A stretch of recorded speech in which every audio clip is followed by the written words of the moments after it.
something, even if it's rated medium, to me when I was compromising it, I found it very beginner friendly, something that can actually help a beginner when it comes to understanding access control lists and how to abuse them in order to escalate privileges. And as well, there's also there's also a particular section where you have to obtain passwords from a password manager. I really can't remember well because I owned it a while back. So to me, also, there's going to be more of like a refresher and something that I'm looking forward to. And other than that, today we are having Castle. He's going to be taking us through this machine. Actually, a thing about Castle is a legend. This year, there was Cyber Game at the national competition that was happening countrywide. It didn't matter whether you're a student, whether you are a professional working in the private or the public sector, you could have just taken part in it and you would have gotten a chance of being in the ranks, being ranked nationally. So Castle, the thing about Castle managed to take rank 2 in it. So he isn't just anyone. He is quite a great guy when it comes to hacking and solving cybersecurity challenges. So he's a goat, yeah. So he's not just your average Joe. He's someone who's very skilled at what he does. So today he's going to be taking us through this standalone Active Directory machine. And as I said, this is very beginner friendly. So it's something that you're going to get a lot out of it when you attend the session. As well, he's going to be taking good notes during the session. As well, for the people who are in the chat, if you have access to Enterprise, unfortunately this time, it was supposed to be a hackathon, but unfortunately, we weren't able to get access. Apologies for that. But in the next session, hopefully, we're going to get access to so that you are able to hack along with Castle. Other than that, I'd like to introduce Castle to take the stage. He's not just anyone, like I said. He's someone who's amazing when it comes to red teaming. He's actually an aspiring red teamer, by the way. The other day, he was trying to get past CrowdStrike Falcon, something that's very, very difficult, but he's still working on that. But he's still capable. I believe that he's capable, and probably one day he's going to get past it and probably do a lot in the cybersecurity field. Yeah. So without further ado, let me just welcome Castle. Castle, you can start sharing your screen to everyone in the chat. Feel free to ask questions. We're going to be responding them on the side. Yeah, Castle, the stage is yours.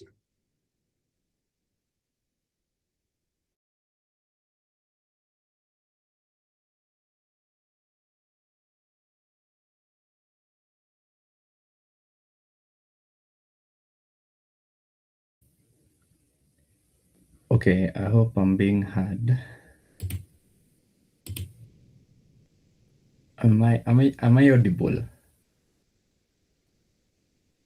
Yeah, you're audible. Okay.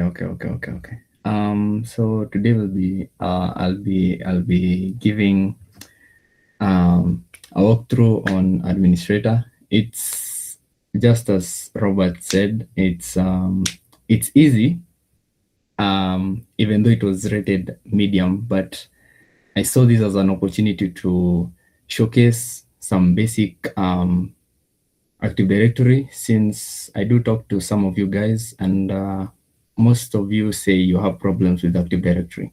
So I thought this was the best machine to do. It will showcase really good usage of Bloodhound, BloodAD, and the rest I'll explain later. Yeah, so I guess we can start. So yeah, feel free to also ask questions. You can, okay, once you spawn the machine, obviously you'll be given the IP, and once you're given the IP, I guess this one was an assumed breach. So we were given the credentials. Assumed breach, the company assumes that that the attacker is already on the network. So they want to know what can the adversary do when they're already on the network. So you are given credentials from a lower level user, and you're supposed to reach the highest privilege you can. So without further ado, I guess we can start with Nmap. So Nmap. Okay, now I usually do scene scan. Scene scans are really fast, and in terms of OPSEC, they are stealthy because they don't fully make the TCP connection. You see, we already got our ports. Now, from here, we can see there's FTP, there's the DNS, there's Kerberos, there's RPC, there's SMB, there's LDAP, and there is also in a REM. So what I'll do,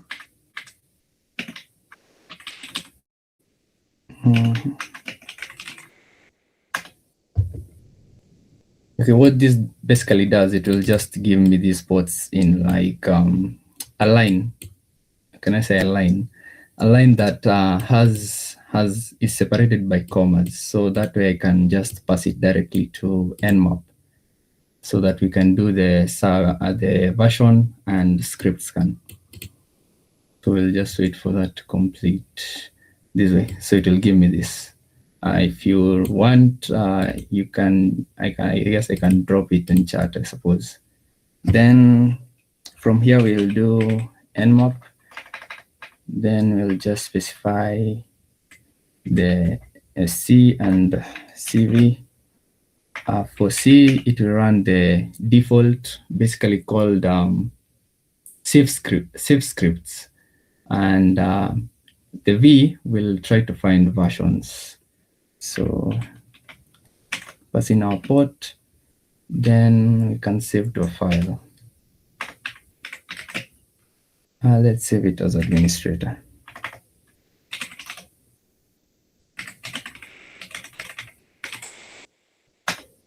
Okay, another thing, in my directory, I have created these 3. So this will be where everything about enumeration will be placed. If I find exploits, I'll place them here.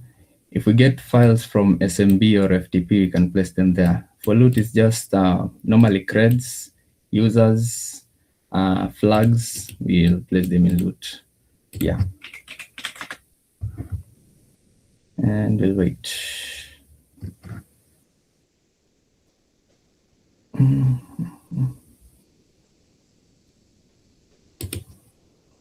Okay, while we wait, we can do some basic enumeration. Since we know SMB is running, okay, we got the Nmap.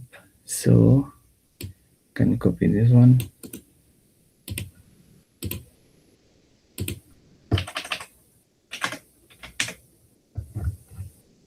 And we can start enumeration. What next we can do is now enumerate. Can enumerate all ports so that can run in the background. Then we can come take a look here. As we saw FTP. So if Nmap does try anonymous login, if it accepts it, it will show us. So here it does not show us. So this means we will need credentials. Also, we do notice the clock skew is 6 hours and 59 minutes.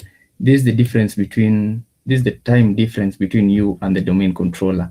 We'll need this to be less than 5 minutes. It's default by 5 minutes. This Kerberos port here, this is what handles authentication, Kerberos authentication. Now, Kerberos is, how do I say this? is really strict on time. So depending on what the domain controller has been set to, we'll need to sync our time to it. So for this one, it's 6 hours. By default, it's normally 5 minutes. So we'll need to sync our time to the domain controller. What else do we get? From LDAP, we do get administrator.htb. So we know the domain is administrator.htb. We don't get the machine name, but we can find it other way. We also see message signing is enabled and required. So also can this the domain controller. So this is message signing. It's from SMB. Message signing is enabled to prevent attacks like NTLM relay, where you can force authentication to your own self so that you can capture the hashes. So let's hop on over to, let's start with HTTP. We do have creds. So we can start from we can start from FTP, sorry. So we'll just say FTP. Okay, also what you can do is create a creds.txt file, and we'll place our creds there.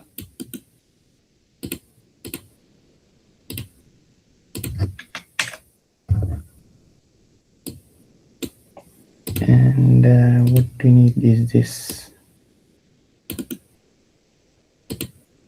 I guess you can export this.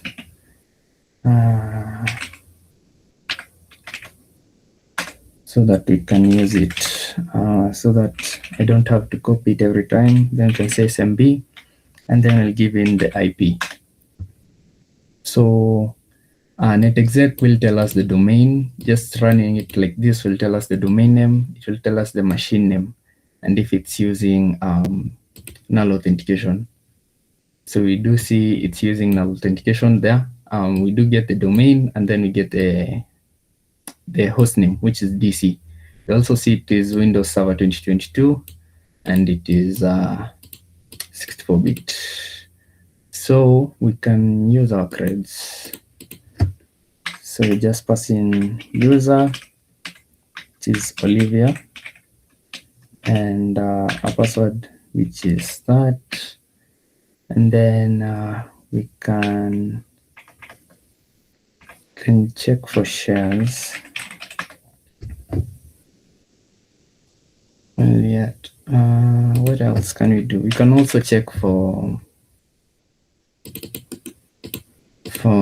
FTP access. So you can do netexec. Netexec also supports FTP.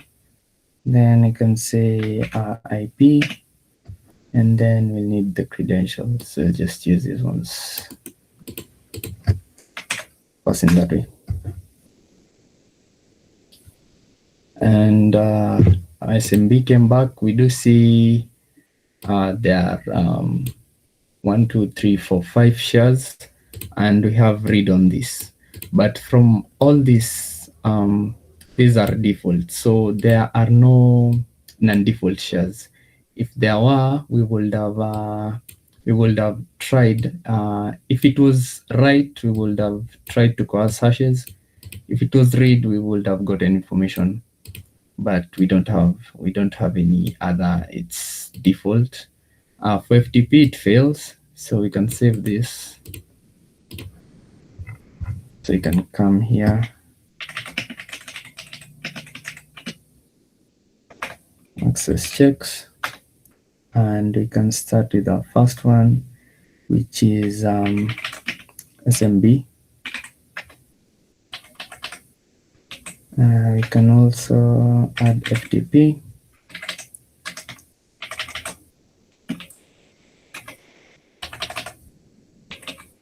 What was the other port? We do have LDAP.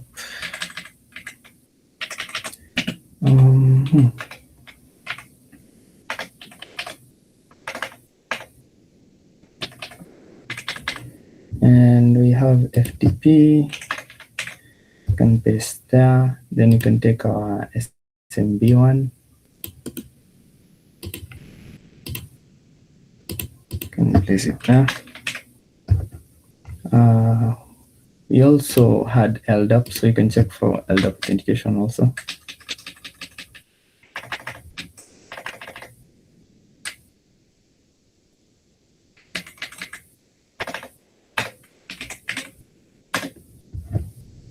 There was also WinRM, so we'll also check WinRM.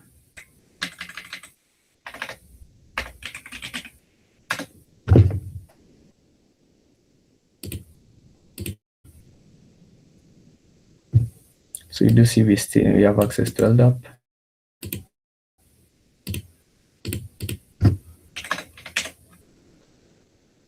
And the other one is WinRM.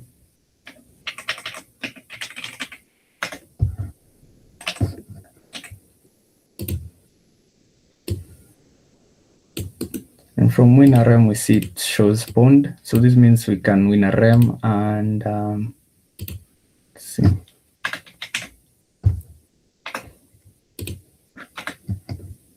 Now, from all this, our most valuable would be WinRM, but we do have LDAP. The reason I'm saying WinRM is because if LDAP was blocked from the outside, if it was let's say behind a firewall or something, we will not be able to access LDAP, since we might need to query for domain information. LDAP, think of it like a query protocol. We can ask for any information. Any user can ask for any information about the domain through LDAP, as long as they are a valid domain user. Now, if LDAP was blocked from outside, we would have used WinRM to access it, but we would need domain collection tools, data collection tools like Sharphound. And that's what would have helped us to get the domain information. But right now, we already have administrator.htb access through LDAP. So we'll use LDAP to get the domain data. And according to this, we don't have much. So I suppose the first thing to do is it's get users. So for users, we can just use netexec still. So we'll use the same command and then just specify users. Now, users are very valuable when it comes to Active Directory, because they are the ones that you'll find users that will have more access than the others. And we actually need access to them. So we also need to know how many users are there, who are the users. From what we know about users, we can try something like Kerberoasting. We can also try Kerberoasting. So we'll first get the users. We do get 10 local users. Can get them.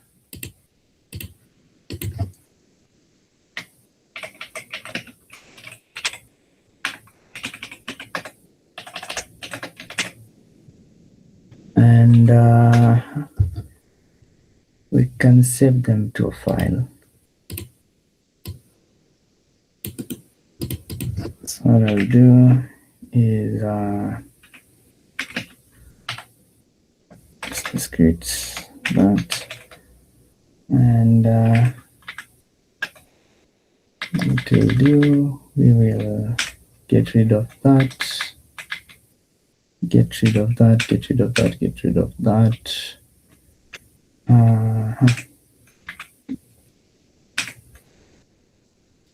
Did I get rid of? No. It's okay. I'll just cut T. So if we cut our users, yeah, they're our users. So we can move users to root. And can also get rid of T. The next thing we can do is try to check if there are as reprostable. So as reprostable users are users that don't need the pre-authentication. It's not okay. You can ask the domain for what's this called, authentication, but let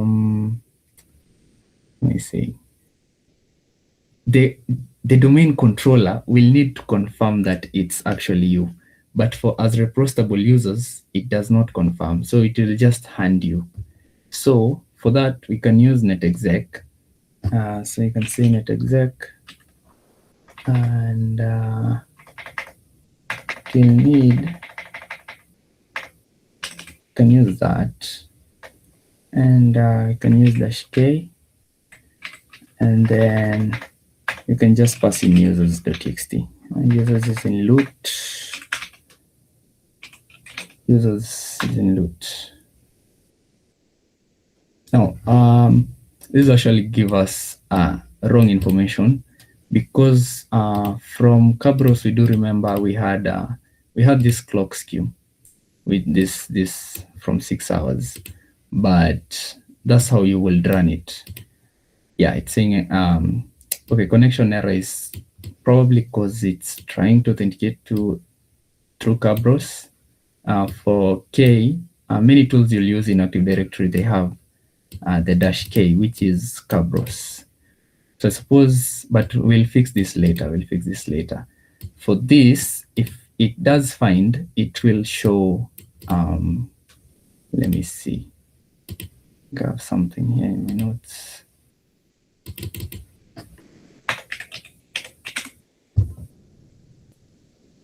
Let's see, there's something I'm looking for.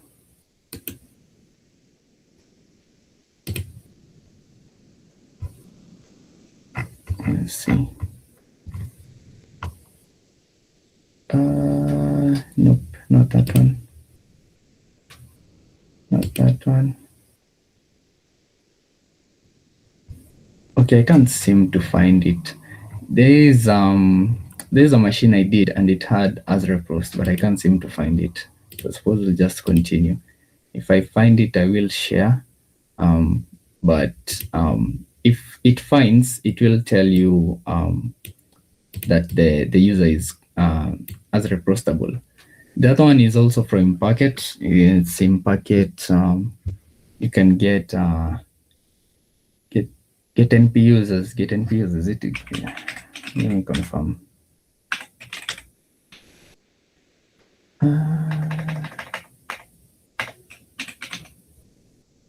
This one.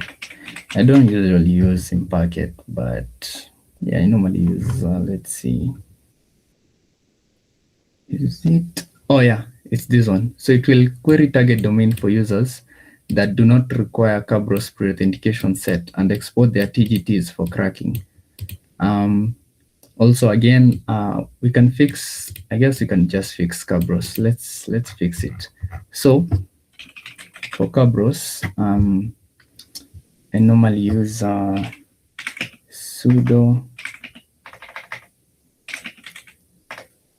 temp.ctl set NTP off, and then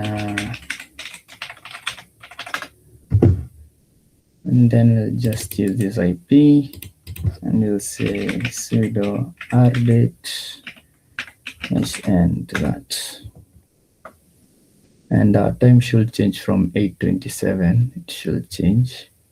Yeah, we got 3:27. So now we can try it again and see.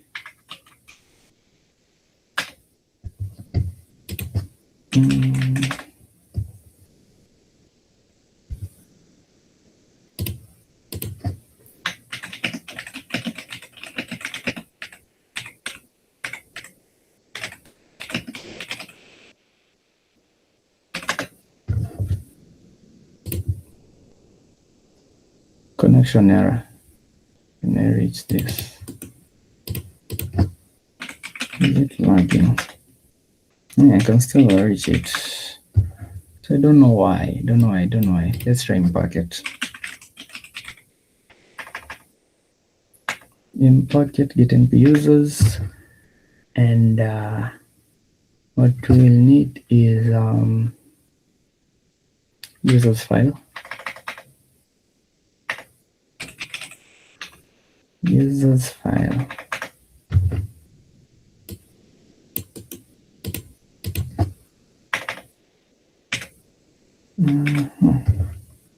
Then what else do we need?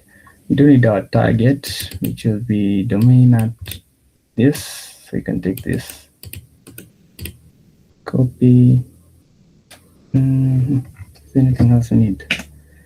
Now our file is in loot users.txt, and our password is this one.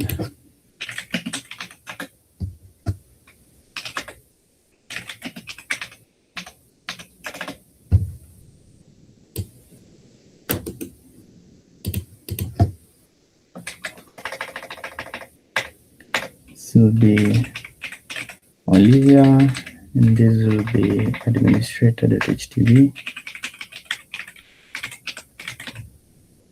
and our password.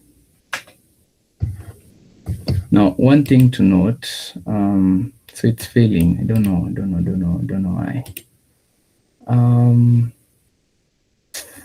Can I not reach this? Shoot. Oh, my bad. This is my fault. Forgot to mention.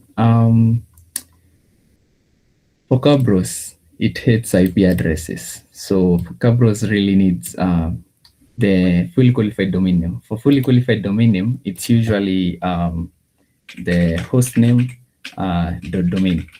So in our case, this is DC, and DC at domain, which is administrator.htb. So we'll need to update our host with this if we are to use Kerberos. So let's update and see if it will change. And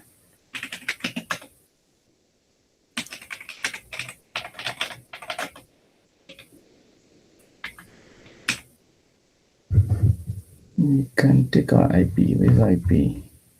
This one.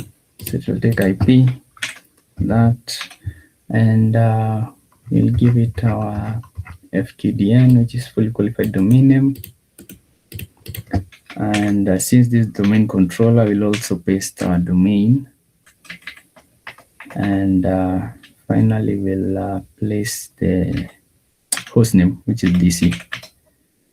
And let's try that again. Let's even try with netexec.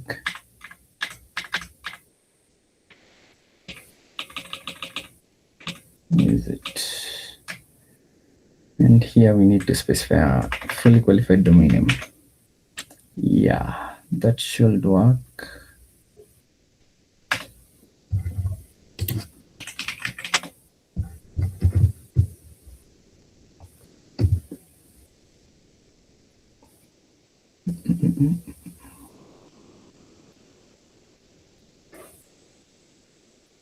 Okay, now it's working.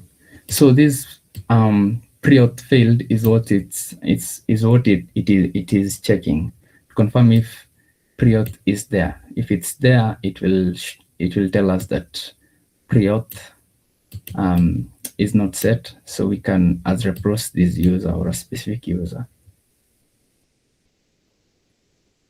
So we don't get that much. We don't get as reprostable users. I guess you can also try with in packet and see. In packet to see if it actually works. Yeah. Okay. Now another thing for as reprostable, if we take a look at users, cat loot users, there are some users that won't be as reprostable by default. For example, administrator. KRBTGT, and they're normally default accounts or machine account. Even if it's machine accounts, don't suppose they should be. Apart from this, there's Kerberoasting, which Kerberoasting, you can Kerberoast anyone with a service principal name, and unless people like okay, KRBTGT does have an SPN, but you can't, it's a machine account, I suppose. You can't really crack the password. Machine accounts have really, really strong passwords. Administrator also can't, it's hard to find administrator with an SPN, I suppose. What else? There are also users called protected users. So protected users, you can't really use NTLM authentication. So for authentication like that, you need Kerberos. They can also, they are also protected from some attacks. But if we get there, I'll explain. So we don't get any as reprostable users. We can also check for Kerberostable users. For netexec, it's LDAP. Let's confirm. And say netexec LDAP. You can also take this to our notes and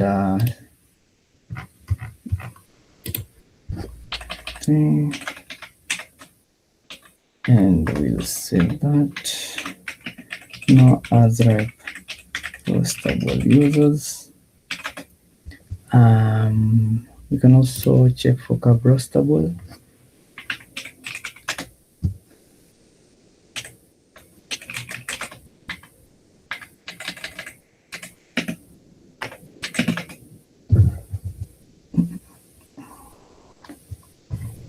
And there should be Kerberoasting. So this one's Kerberoasting.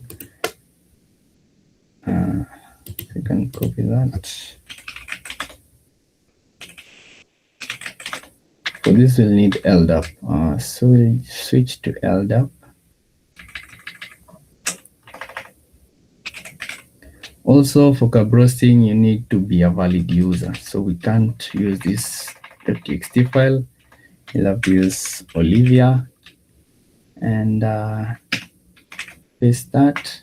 Now, if it finds Kerberostable users, it will save the hashes in Kerberoasting. What else we need? We need the creds. And we'll copy this one.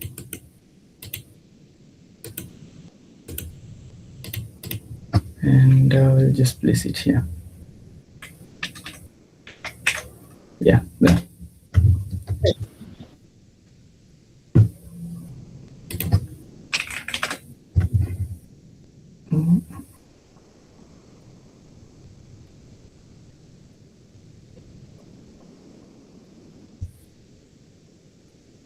Okay, you see it skipped KRBTGT because by default you can't Kerberoast, you can't crack the hash from KRBTGT. It needs an SPN because SPNs are assigned to, it connects users to services.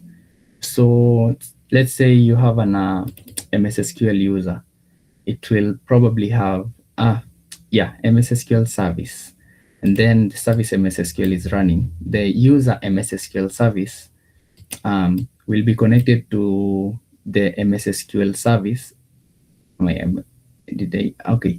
The user MS SQL SVC will be connected to MS SQL service using an SPN. So if there was an SPN, we would have been able to get it. So okay, we can copy this and say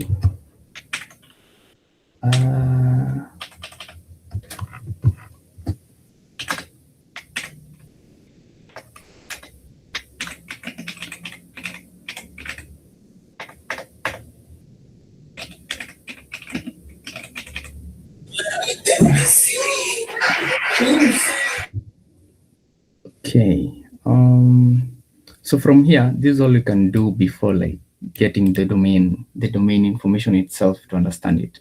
We can also check for Kerberoastable users from Bloodhound, and we can also check for reproastable from Bloodhound. But this is all you can do before you get the Bloodhound data. So Bloodhound data, there are a lot of collection. Like I said, if LDAP was blocked, we would have used sharphound.txt. It's a C hash executable. But since we have LDAP, we can just query LDAP directly. So I can show an example. So bloody let me get this. And host will be dc.administrator.htb, and then we'll give it our password and get object. Let's use get object, and then we can get information about ourselves. That is Olivia. So this will query for information about Olivia from the domain. Now here we'll get the groups Olivia has. So for example, we do get the second name is Johnson. We do get some account name is Olivia. You also see primary group 513. 513 is users group. Domain users from the domain. Let's see, what else can we get? And we also see there are a member of users at administrator HTB. We also see the account expiry. We see the full name and the given name. But doing this manually for every user is a huge task. So that's why we have data collection tools, which will actually give us this data in JSON format. Then Bloodhound is a tool that will help us to visualize in like a graph format the connections, the permissions, the path. It also shows path to like what we control as Olivia. So I'll be using Rusthound.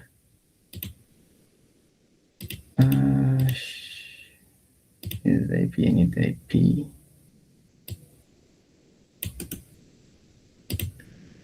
So Rusthound CE. Let's see. So it takes options, then it will take the domain. So you see we can supply username and password. You can also supply FKDN, but normally we also can set the collection method. The collection method is ways that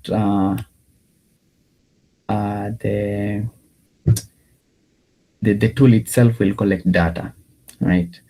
And what else? We can also specify LDAPs. LDAPs is for secure LDAP. What else? See, Kerberos is also supported. We also have a zip which will compress it. So by default, it generates the JSON files. But if it's not zipped, it will just place them. JSON files. You can also import the JSON files also, but I prefer zip files. And so we have everything we need. So that is Rusthound. We need the user. So say Q Olivia and the password.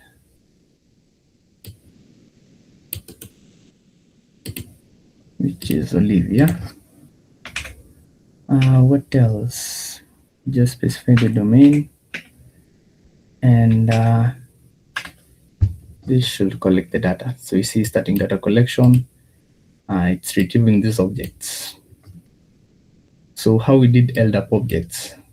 Yeah, these are the objects that are getting retrieved.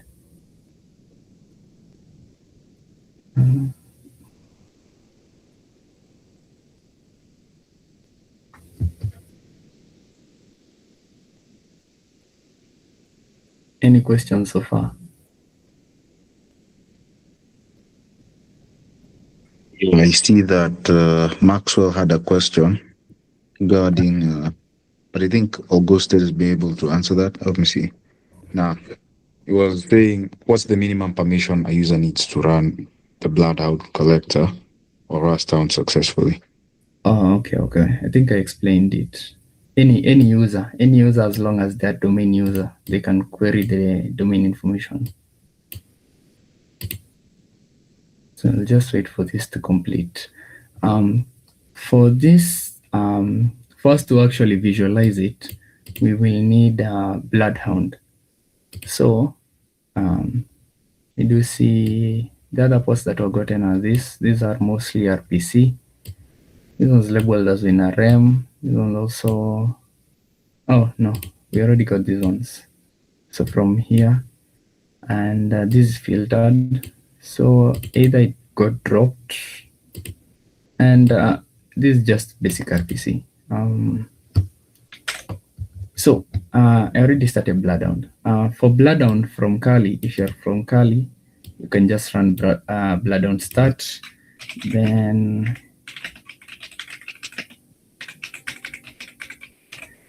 that's the command to install Bloodhound. And once you start it, it will start Neo4j. It does have a setup, though it does have Bloodhound setup.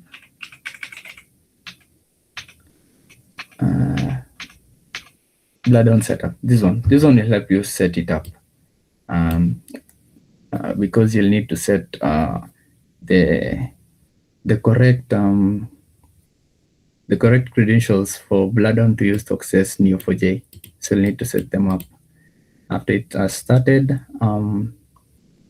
you'll get Neo4j, which will be here, and we'll get Bloodhound from here. And here it is. I've already opened it. Okay, we already got our information. So from this, we can get 11 users.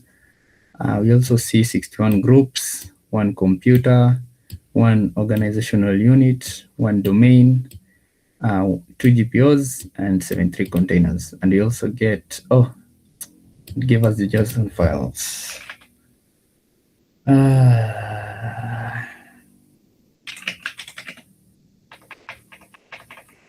Okay.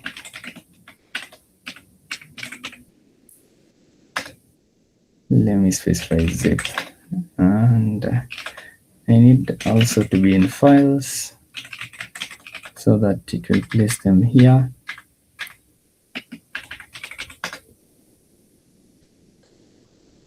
Let's just redo it. A zip is easier to manage rather than having a couple of JSON files, unless you like you're like KeepSec. KeepSec does analyze JSONs manually.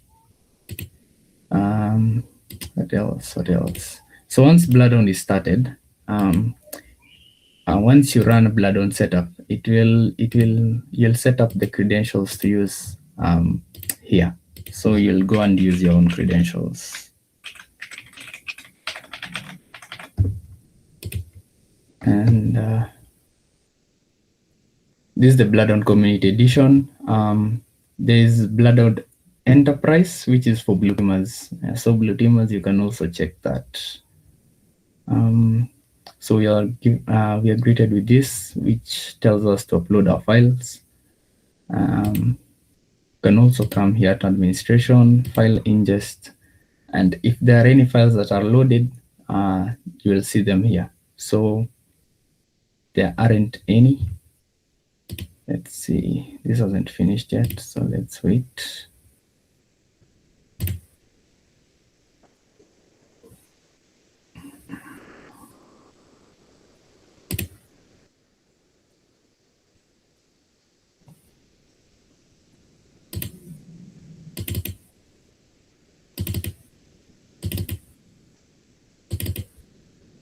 Let's wait for the file.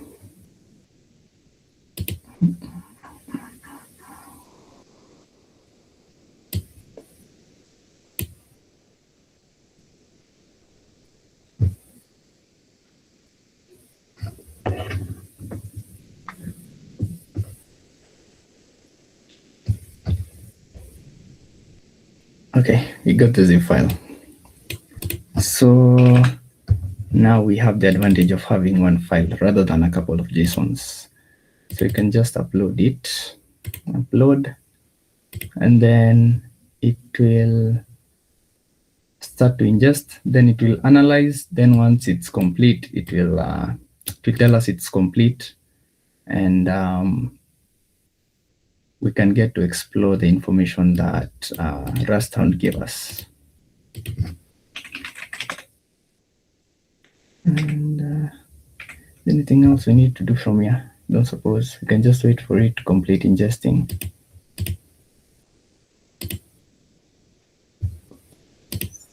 What we can do, no Kerberoastable users also, so we can now update our notes. Oh, I deleted. We're going to take us. I need this because I need it to run here. This will be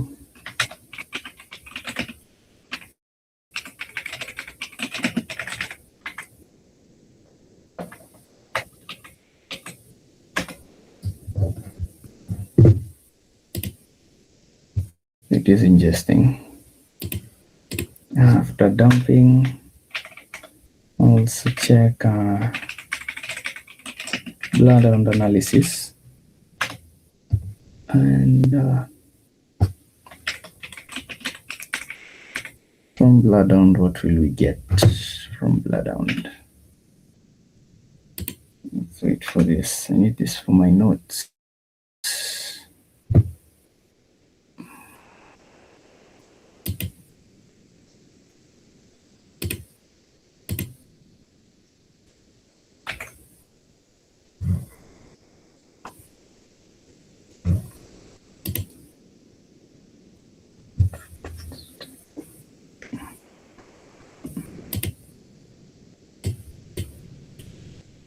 Still interesting.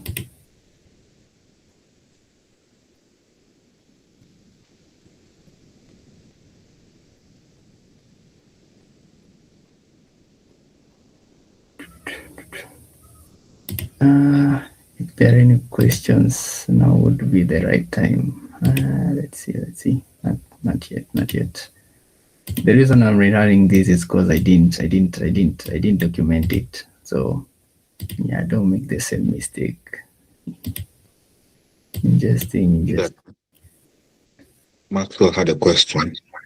Uh-huh. How effective is the collectors? Does it get all the parts? Lagging. How effective is the collectors?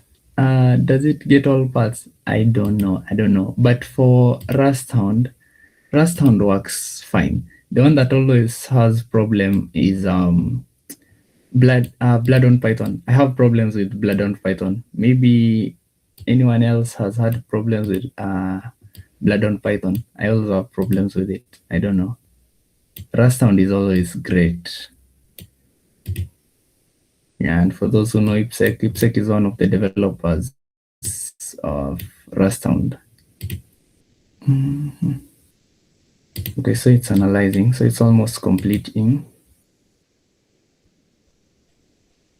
Okay, it's complete. So we can come to explore, and from here we have search. You can search for users, but finding you'll set a start point, or let's say the user that we have who is Olivia, and destination node, let's say we need to reach administrator, and it will show us the path. If it does not exist, it will not. So if we say Olivia, and let's say we want to reach administrator,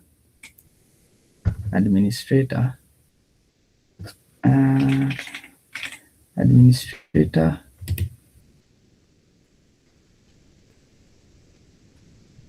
Administrator. Is it not getting administrator? Oh, administrator.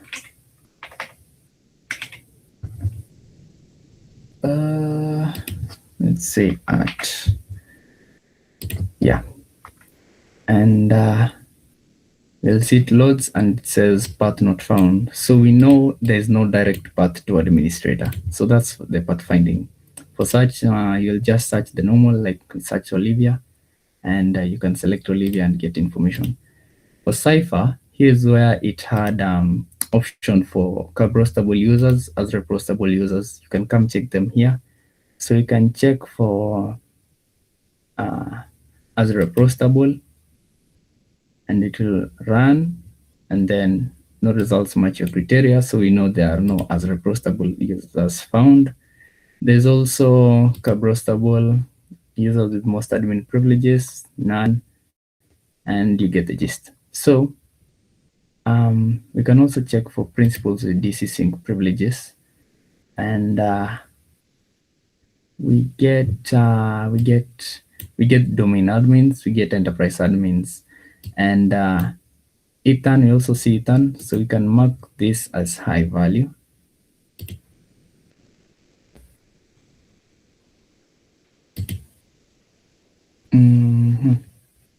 Who else? We also see administrators, and we also see DC. Now, DCSync allows us to dump credentials from the domain controller, and we can use secrets dump, and it will dump the credentials. So from our standpoint, if you get access to Ethan, you basically get access to the domain controller hashes. So we need to reach to Ethan. That's all we know. From pathfinding, we can also check if there is a direct route to Ethan. We check Ethan, and it's not found. So we know we don't have direct access. So this means we can't find a path directly. So this means to reach Ethan, we'll need something else. I need this. So I'll take this, add to our notes before we even continue. So see, and so now we can start the bloodhound analysis. So we can start from our standpoint, which is Olivia, and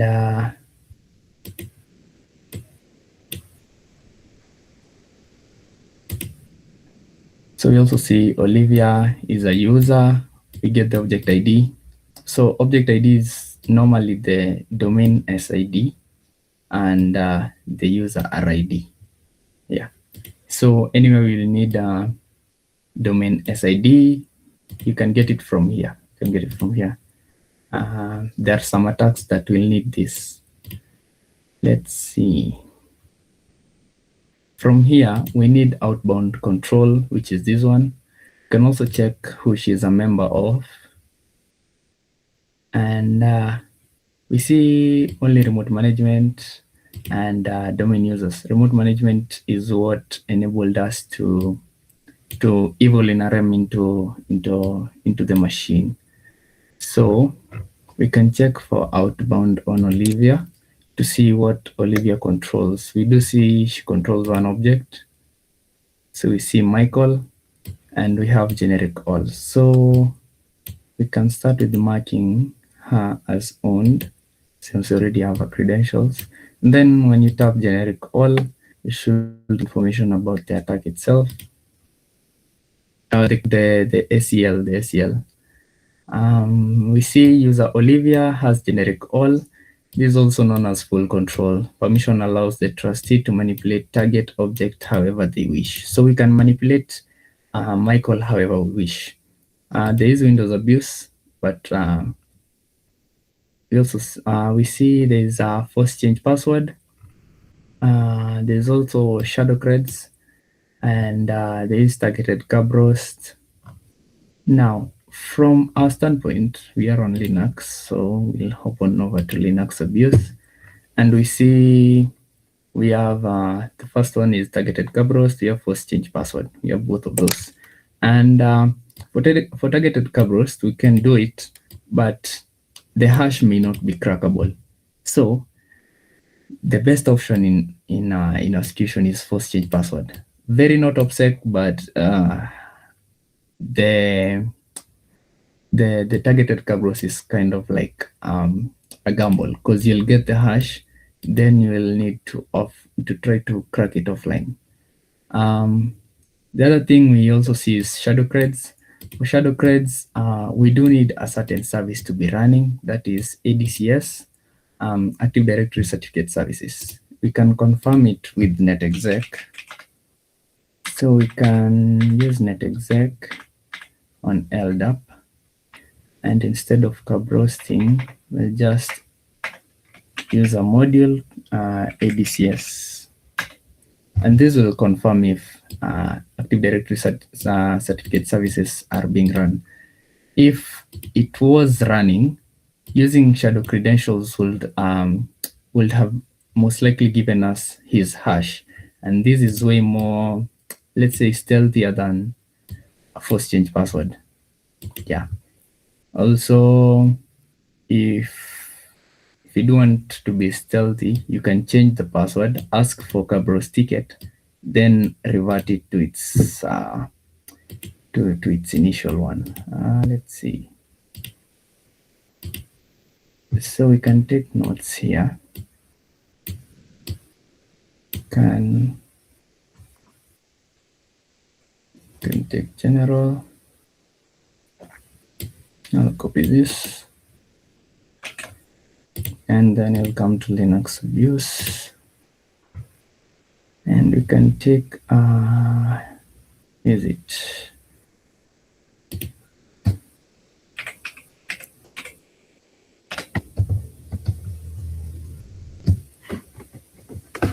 okay with flame shot. Take a picture here. Then mark this, and our attack which we'll use, and we'll drop a description here.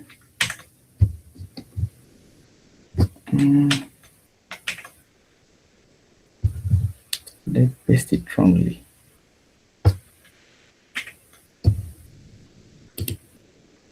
It's not pasting. Let's see. Wait a minute. I don't know why it's not.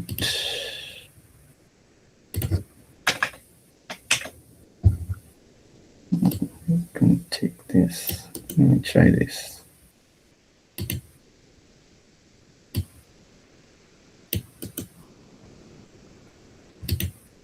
Can't copy. Wait.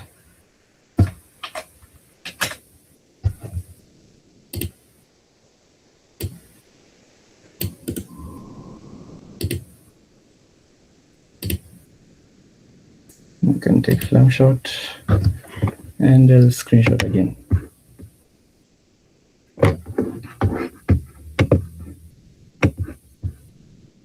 This one, and then small description, and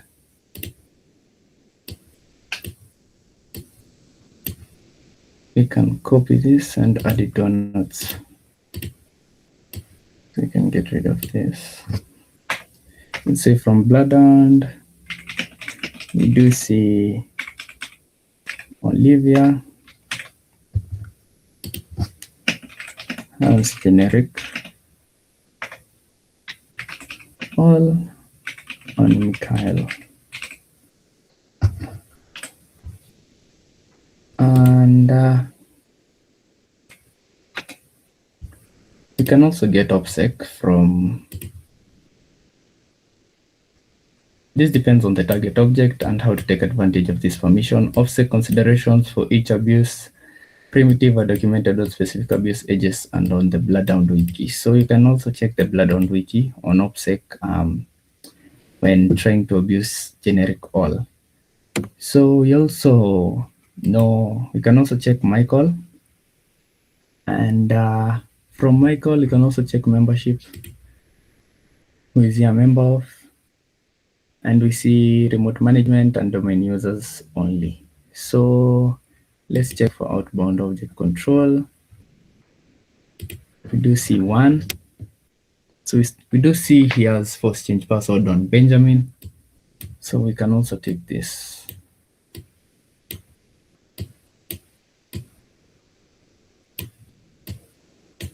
And let's see. You can also tap force change password, and it's basically the same that we'll use to get access to Michael. So I copy this so that we can add it to notes.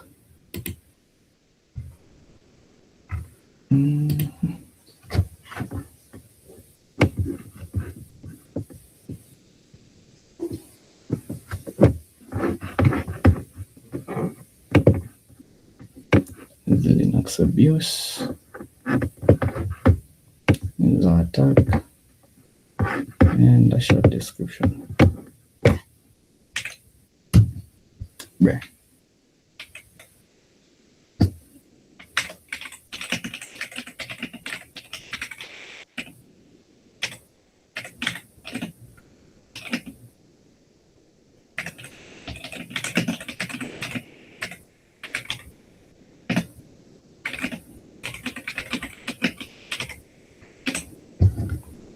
And this is the attack path and just the description. You can copy that and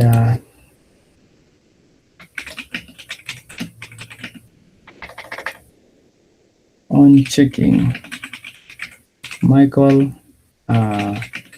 we do see he also has outbound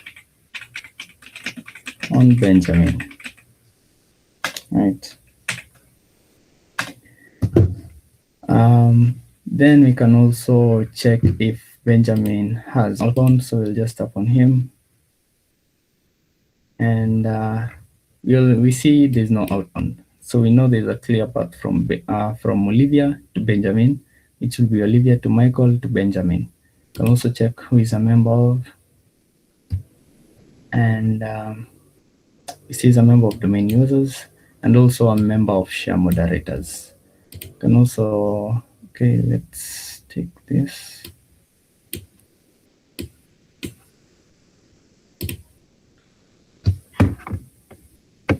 Can copy this and can just copy this. Say Benjamin has no outbound, but he does have he is a member of share moderators, right? And this image. So we have our path. To confirm our path, we can just set Benjamin as ending node. So let's see. You can set Benjamin as ending node, and this will create a path for us. From Bloodhound itself, you can get the abuse path. So like it will give you the commands to run. So here we know we have force change password. You can use net or you can use this one.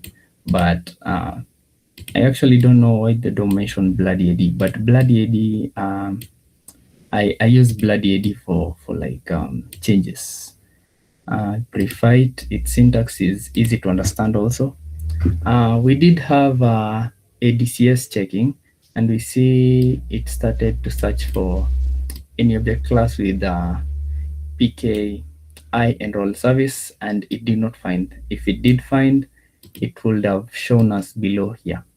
So we know ADCS is not running. So shadow credentials attack is out of the window, and it dumped still. Okay, let's go back, and what we need now is to get to Benjamin. So we have our creds, and Bloody has a really easy syntax. So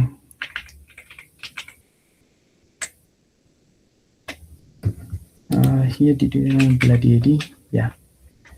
So we need to modify this. So the syntax is basically the same. The credential, host, and what we need to do. So from here, we need to set the password to our own. We need to change it. So you can also check help again. So you can say bloodhound set, and we can set password. It should have the password set. And you see, you can set password, you can set owner, you can set object, you can set restore, which will restore a deleted object. So assuming a user was deleted, we could use set restore to restore the user. They probably have something like they have permissions over something we can take advantage of. So you can use set restore, but here at password, so it will be set password, and we need to supply our target and our new password. So that's the only thing we need to supply. So you can take this, paste it there, and we are targeting Michael. Now for Bloody AD, it's nice because you can pass in the some account name, which is usually the name. You can also pass in domain name or seed of the target. So you can just use Michael, and we can change his password. So let's use something simple.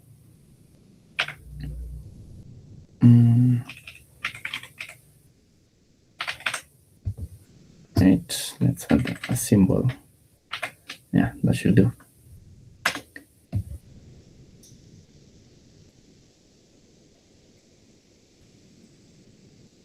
And we see password change successfully. So we can copy this. We have path laid out. So that will be Olivia to Michael to Benjamin. Right. So the first thing we'll do is change Michael's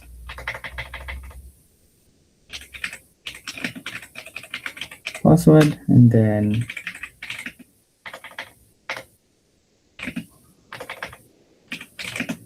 change Benjamin's password using Michael's creds. So starting with the first step, which will be changing Michael's password.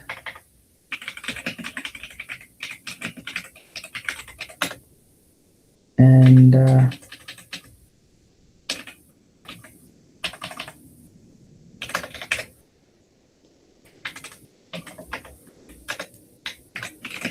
confirming that it works. We can now use this password. We can test SMB. Let's see. That will be netexec SMB, and I just pass in Michael and our password.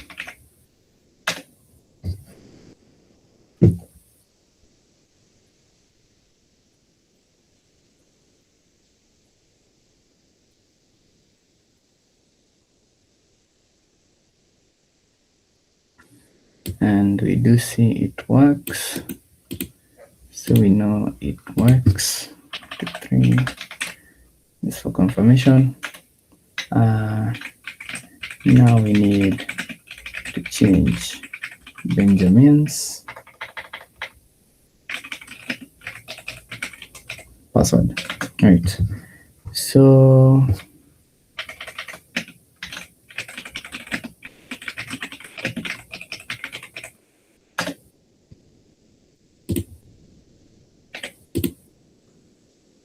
we'll use the same command.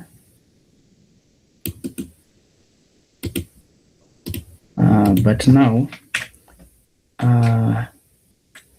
can change this one to Benjamin,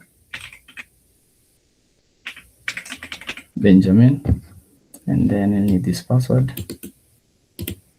And we know Olivia does not have access over Benjamin. It's Michael that has it. So we need to use Michael.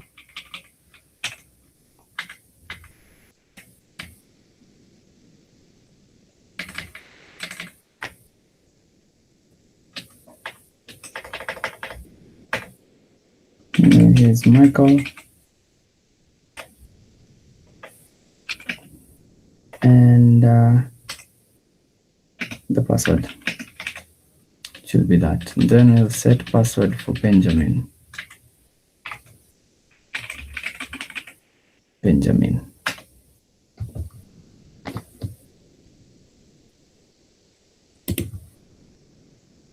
Also changed successfully. We can also confirm it.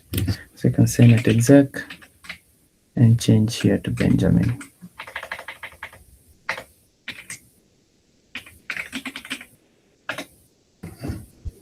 Also take note of this.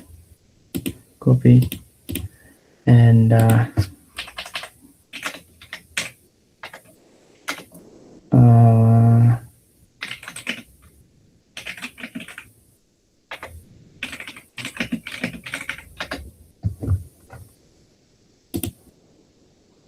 also confirm that it works.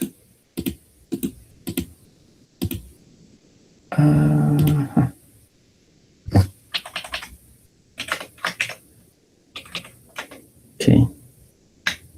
Now that we have new creds, we have Benjamin and Michael in new creds. You can copy this. You can save them to a cred file.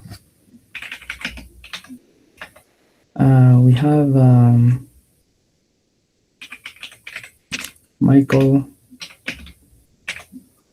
We also have Benjamin.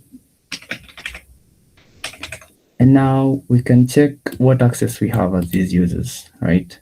And for that, what you can do is basically you can do it. You can take this. You already know they have access to SMB. So what else? What else? You can also check for FTP. One thing to note, we did see Benjamin was not a member of remote. So we know even if we try something like WinRM, it should fail.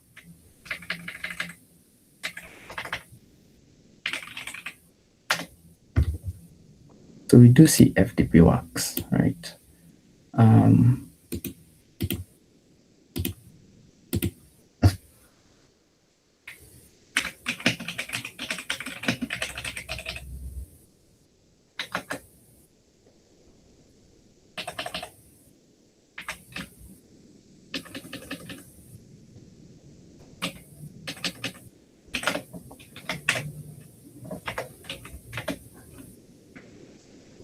Can also, okay, so we do see he does not have access to InRM.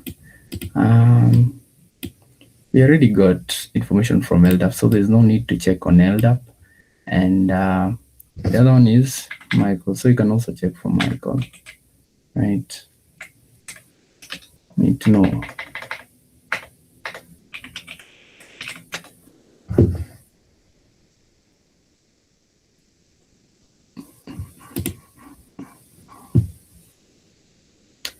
and user cannot log in, home directory inaccessible. So from this, we can roll out that that this group that Benjamin was the share moderators, which isn't a default group. This one means members from share moderators are probably the only people who have access to FTP. So we can check members from share moderators and see who else is a member. And we see there's only one member. So only Benjamin can access FTP. And we can take note.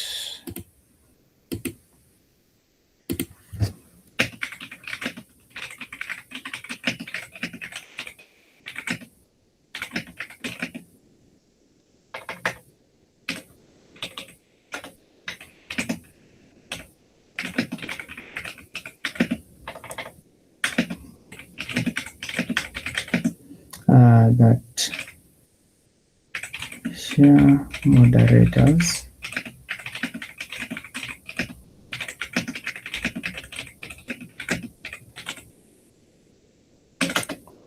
okay.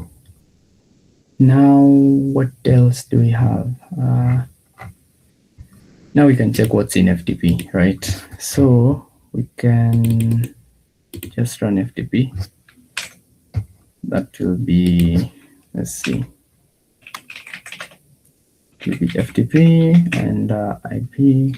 Also, since you are downloading, you might need to go to files. Let's clean this up.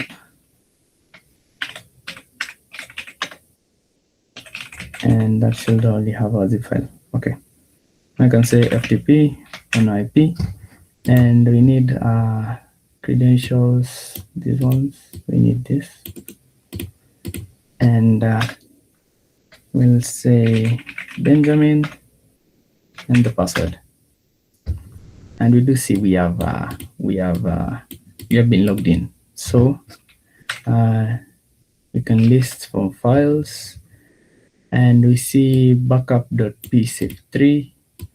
So we can get this file.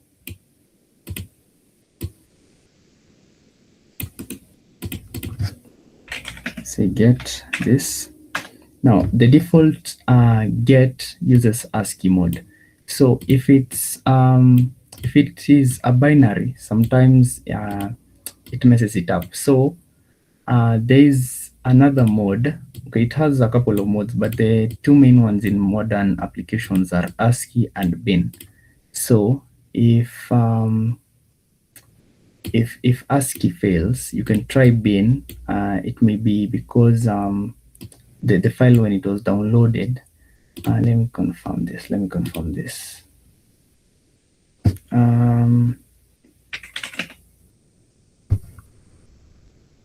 The transfer modes.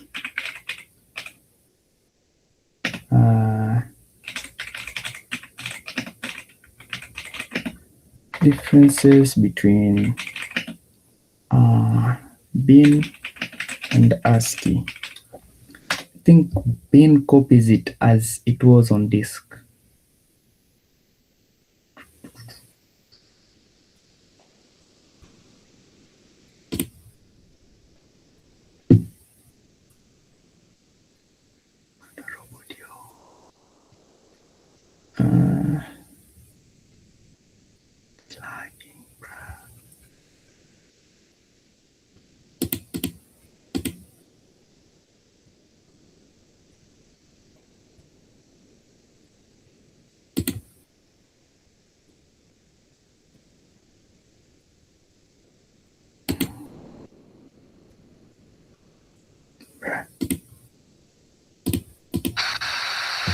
This one is specifically.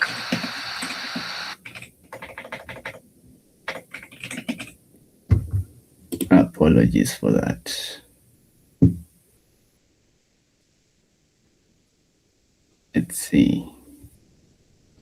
So we see the primary difference is ASCII mode translates line endings between different operating systems during transfer, while binary copies the file exactly byte by byte without any modification.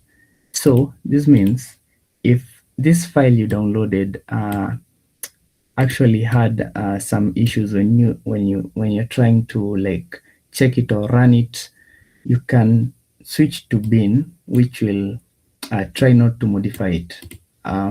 But when I was doing this, both worked. So for bin, you will use bin. Is it bin or one? Yeah, let me confirm. I think it's bin, has to be bin.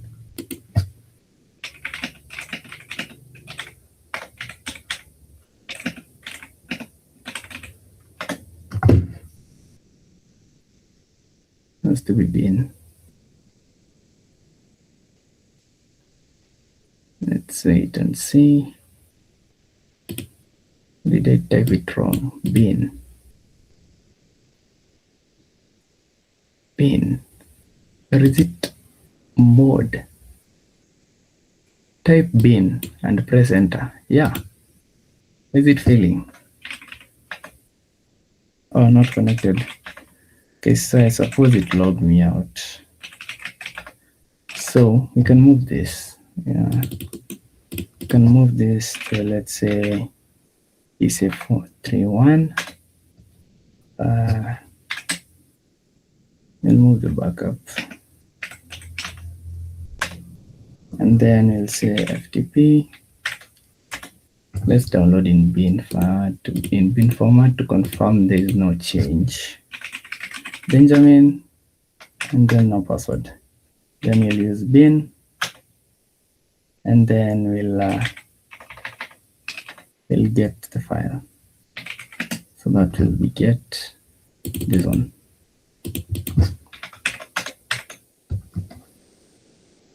And you see transfer complete. It didn't give us the warning.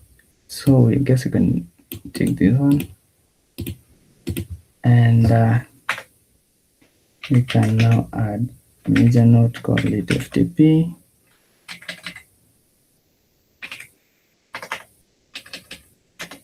And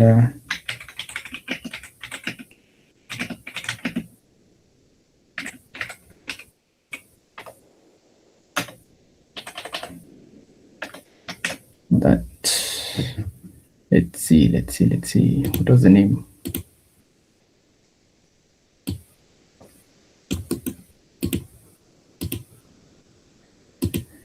We get a psf3 file, and psf3 files, you can't open them without the password. So we can try to open them. You can open it using password safe. Password safe.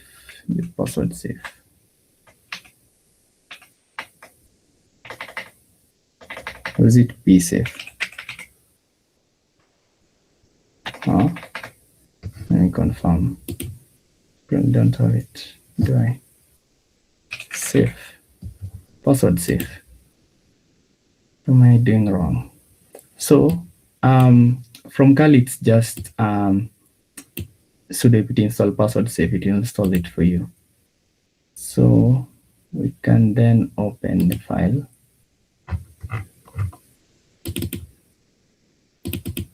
And administrator needs files, and here is a file.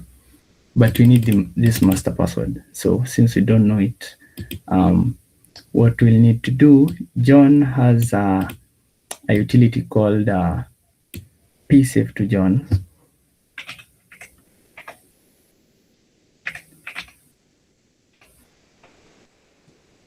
Psafe to John.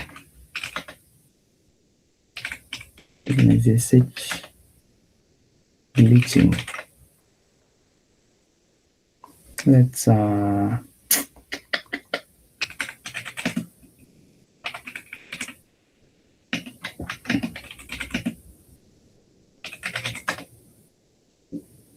it's pw safe to John. Okay, so suppose pw safe is the it is pw safe, not psafe, to run this password safe. So psave to John, and we just need to supply the file itself and where to place the hash. So just running it this way will give us the hash. You can save it manually, or you can just redirect the output to a file. So we'll call it psave.hash, and we did have our two files. So let's say we check SHA-256 on this, and you can also check on this.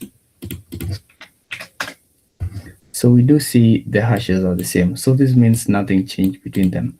So if it was different, it means that when it was downloading in ASCII mode, it changed something. But from here, both of them came and none of them changed. So now we have our hash. For hash, we can just use John. So it will be John, and then you'll give it your -w, which will be your word list, and then the hashes. So here it's psave.hash, and we'll wait to see if we crack it. And we do get this, right? So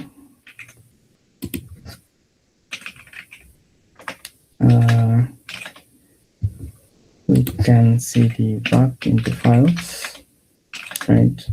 And we have a command. Where was the command? This one, right? Take this.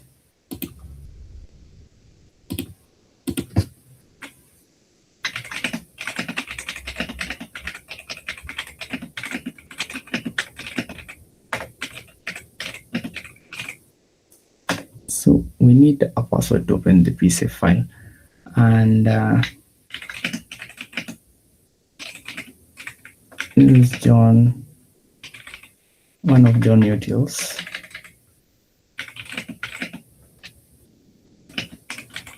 Utils to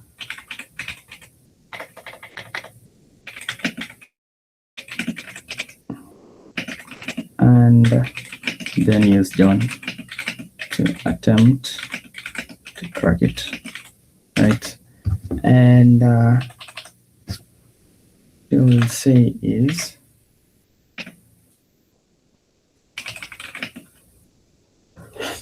using pw save to John to get hash, right?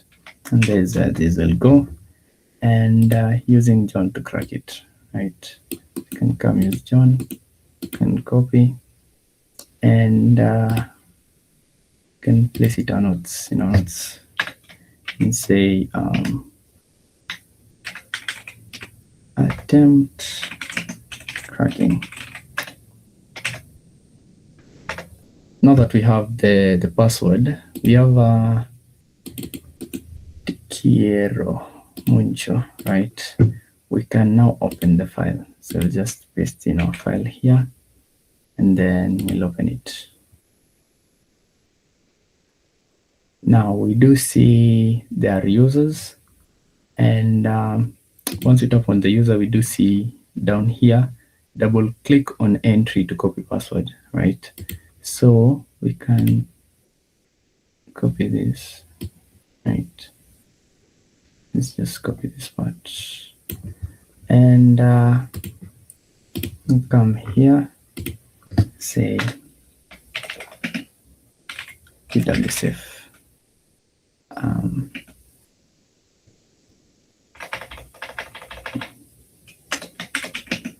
On opening the safe file, right? We do get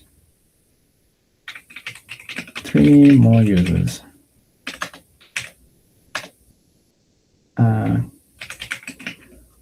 From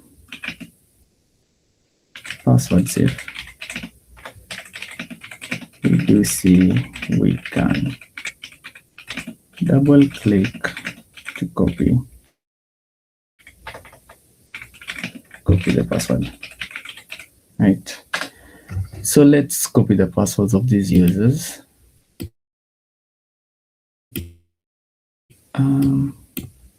So we can say nano psafe.creds, and we can just say users, right? And we have Alexander, we have Emily, we have Emma, right? And then we'll copy the hashes, say psafe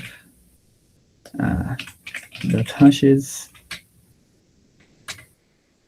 no psafe dot hashes, yeah, dot hashes dot passwords, right? And you can double click on art, paste in his, you can double click on rat, paste in that. We do see they are different, so that means it's working. You can also copy paste from Emma, and we can save it, right? You can now close this one. And from here, we don't know which user actually has access. And what we can do is do a spray, but for every user, it will use the password from the user. So you can use netexec for this. So you can say netexec and then SMB, and we'll do the same. We'll pass in the psafe.users file, and then we'll pass in the psafe.pass, and then we'll add no brute. So no brute will make sure that for the first user, it will use the first hash, the second user, second hash, third user, and that way. And then we'll continue on success, so that even if it finds the first user is valid, normally if it finds the first user, like it finds a valid user, it doesn't continue to try the other users. So we'll add this so that even if it succeeds, it can continue. We'll use that, and then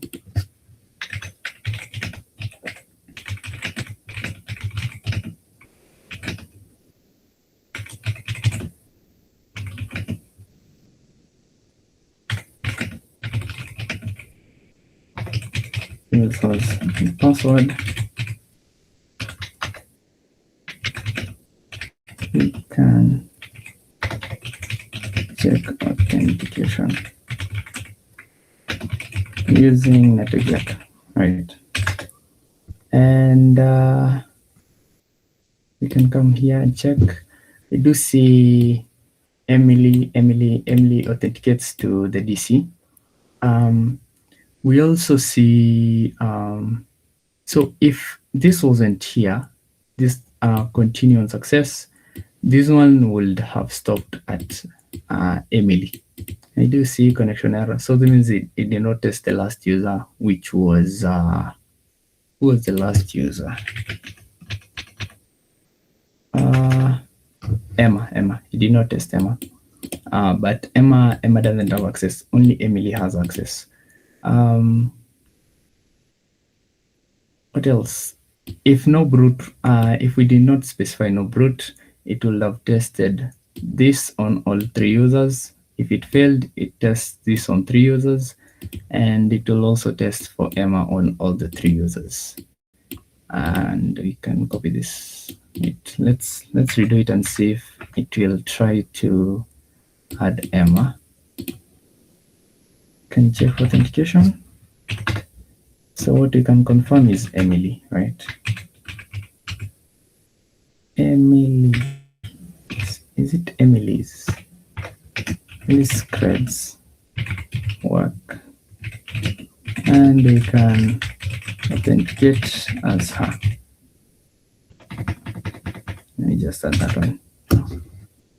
And yeah, this one now works. So if we remove this one, let me show. And that is running. We can now update here. And Yeah.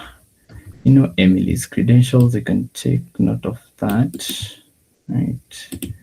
Copy. And you can add them here.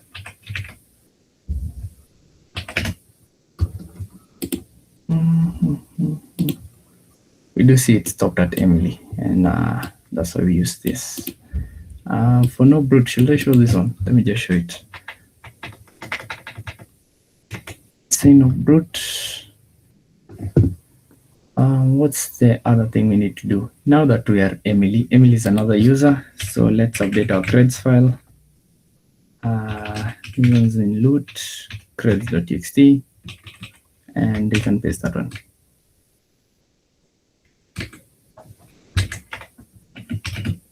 Right. Yeah. Now we see it tried this. Okay, it stopped because we did not set continue on success. But what we can see is it tried Alexander's password with Emily and Emma also. That aside, we have Emily credentials. Let's see what else Emily can access. So we have Emily,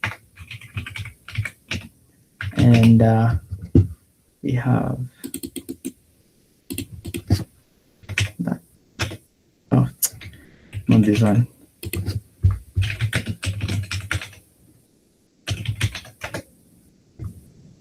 We need this.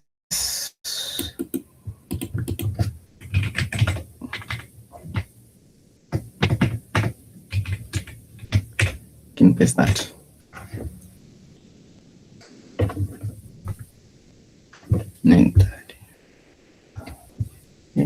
Good time.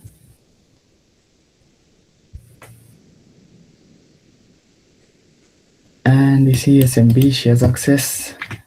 We know Emily is not a member of FTP, so we can confirm that, right? So now that we are Emily, we can now check for access. Can now update here. Where is it?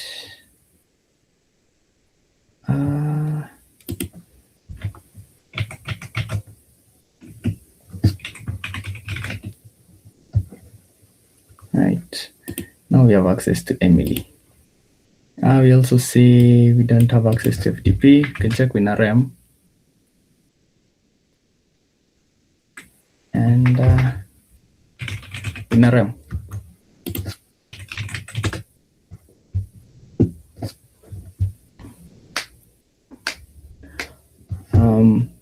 This is a manual way to find it. There's also the one the other way from Bloodhound. We can just come to Olivia, right? Can come to Olivia, and from Olivia, you can check it's failing. From Olivia, you can check member of, and we do see remote management, right? So we can check members of remote management also from here. So you can just check members, and we should see Emily, Michael, and Olivia. Nice. You also see they have WinRM access. So let's enable WinRM. That will be enable WinRM.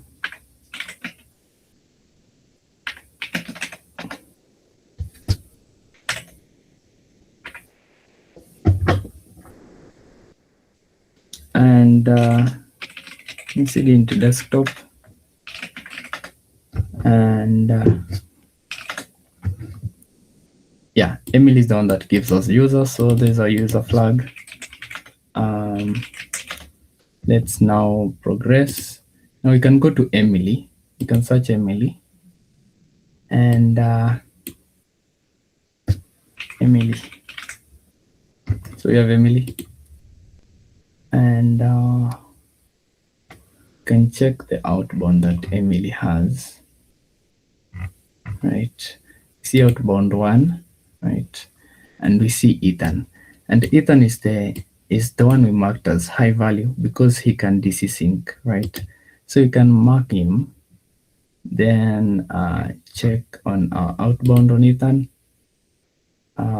We should see, yeah, he can DCSync. Okay, so now we have our path. We can set this as ending node, because once we reach here, we get the domain, right? So we can take this. Now we take breath. And Emily, right? Get rid of this and have this.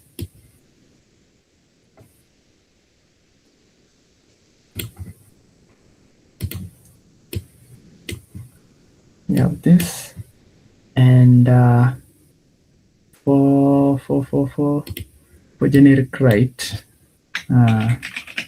means we have access to write to the object, right? So the modification access that we have is actually writing to the access. So for DCSync, let's see. We can dump hashes from administrator .htb, right? And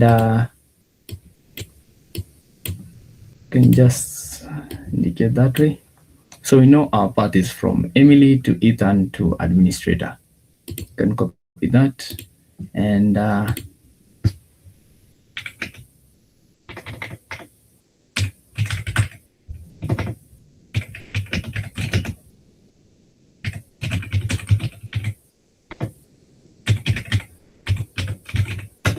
right, so that's our path. Bloodhound, Emily has generic write. Is it generic write, right?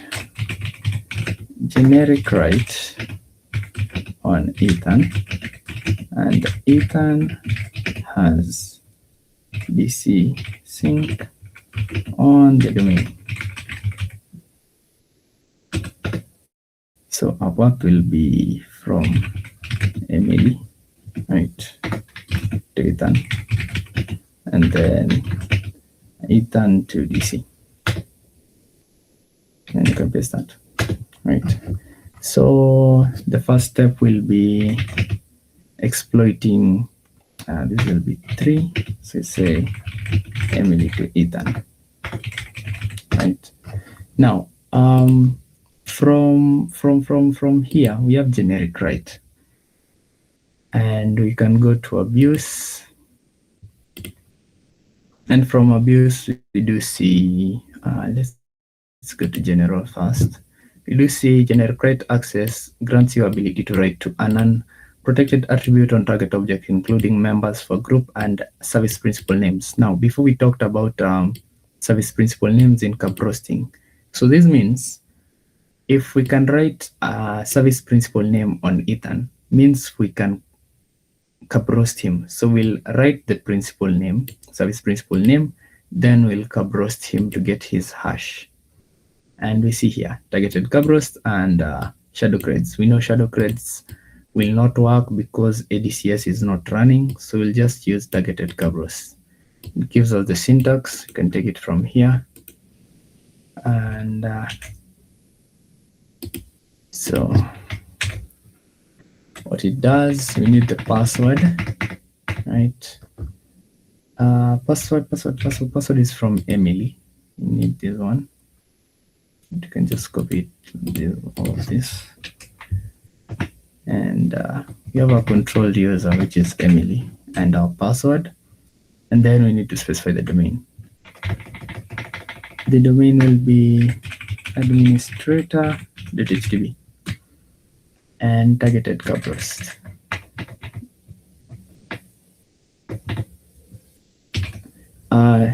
This is not a tool by default in Kali. What I've done is, cd into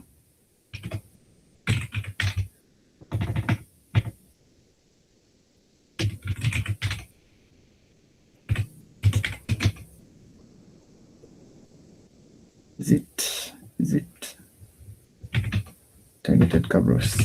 So you'll just git clone it. You'll get these files. I didn't need to install requirements, I suppose, because Kali already has the requirements. But if it doesn't, you'll just run pip install -r on this, and it will install the requirements before running it. What I've done is I've created a symbolic link just so that I can run it from anywhere. Yeah. Now, we see for targeted Kerberoast, it will start the Kerberoast attack, then it will fetch usernames from LDAP, it will add the SPN, and then it will do the Kerberoast in order to get the hash itself.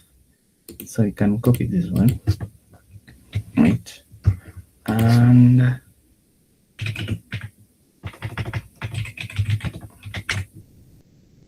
Oh, hello, Parcel. yo, Can I interrupt you for a bit? Just a moment. So by the look of things, I see that Castle is remaining with like 2 attack paths, and it's going to be game over. So today we wanted to like award the cubes, the HTB Academy cubes, as sort of in a different way. Wanted to spice things up. So we wanted to like do a simple spin the wheel, whereby we're going to be selecting a couple of winners. We're going to go away with the cubes. So we're requesting if those who are willing to take part in it, if they could drop their handles down there, like just drop it in the messages, the message area, and we're going to copy them, and we're going to use it to like take part in like run the giveaway. Yeah. So feel free. Yeah. You can proceed now. Okay. We can take this and you can save it. So say this is ethan.hash. Save it there, and then you just use John with the same, and then you'll say ethan.hash. So that is cracking. Okay, it cracked already. We can copy this, right?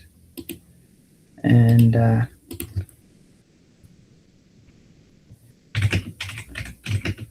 to get for Ethan, we can perform a targeted roast, which essentially will add SPN to Ethan and do a Kerberoast on Ethan. Let's just say Kerberoast, right?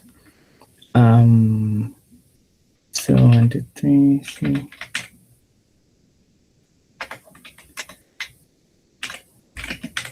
Now that we have the hash,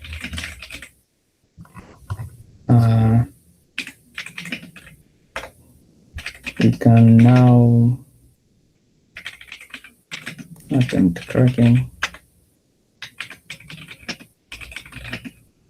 which using John gives us new creds, right? And we get new creds from it, and so we can copy this, right? Not this one, the one from here. Can copy and 1, 2, 3. So we have how many creds? That is Ethan and password of Limbitskits. So I'll copy this one. And now with these creds, we know we can DCSync, and from Bloodhound we can also get the command itself directly. and we do see, tells us you can just run secret dump, and we give it the domain and the password. So I'll be using a secret dump from Kali. So it will be in packet secret dump, and it will be user. Okay, I need to showcase something. We did have our time clock skew. Okay, so let me revert it back, right?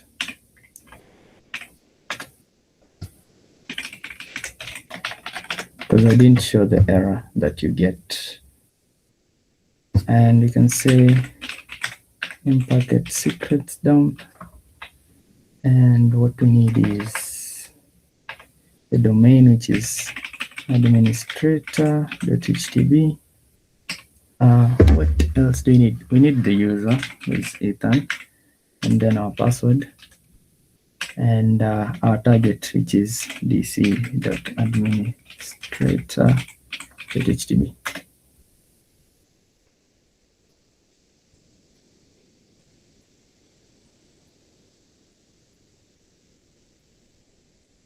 We did it. It passed, I suppose. Okay, it passed. So it's dumping the credentials, right? And we have our credentials here.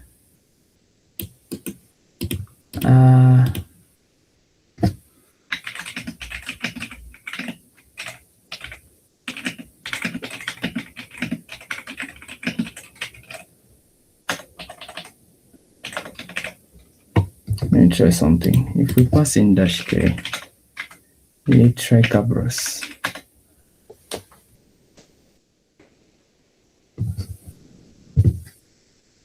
Okay, it will not find the cache file. Now, this is the error I was saying. If Kerberoast fails, if the clock skew is too great, you'll get this clock skew too great. So if you're ever interacting with Windows Active Directory and you get this error, just know you need to fix your time. So now that we have our credentials, we have the admin hash. So this the credentials we need. Not this one, not this one. This one. So we have this. So this is actually NT and this is LM. So if you ever hear NTLM, it's this one. So it's backward. This is NT and this is LM. And what we actually need is NT. So you can copy this one, and you can say Evelyn RM on dc.administrator.htb, and user is administrator, and our hash, which is this one. Now, some tools will have a problem with this, so it will need the NT. It will need the LM. So if it brings an error, what you can do is just place a double colon here. Mostly in Packet. In Packet has this issue, so you can just space it that way, and that should work the same. Oh, this is able in RM. In Packet, it will bring a problem, so you can just run it that way. And it should have a root flag on desktop. Yeah, there's a root. And we have gotten domain admin. So if you run something like for my priv, you should see a lot of privileges. We know we are domain admin. And that's the box. Hope you learned a lot of stuff, I guess. And yeah, that I guess now explains why we need some tools like Bloodhound, because we were able to map out the whole path to like domain compromise with Bloodhound. If we didn't have this, we would have done it manually, which is a hassle. Yeah. And with that, we have completed the machine, I suppose. So we can just check this.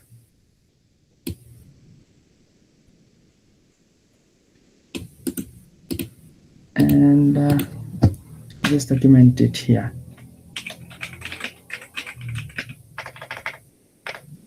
Administrators hash can enable in a RAM.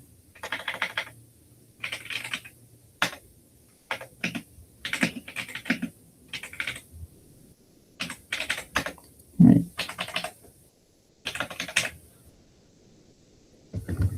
And with that, we are root, and that's the machine.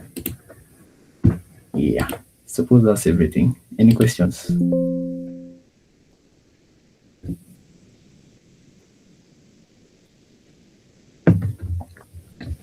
Did I get lost?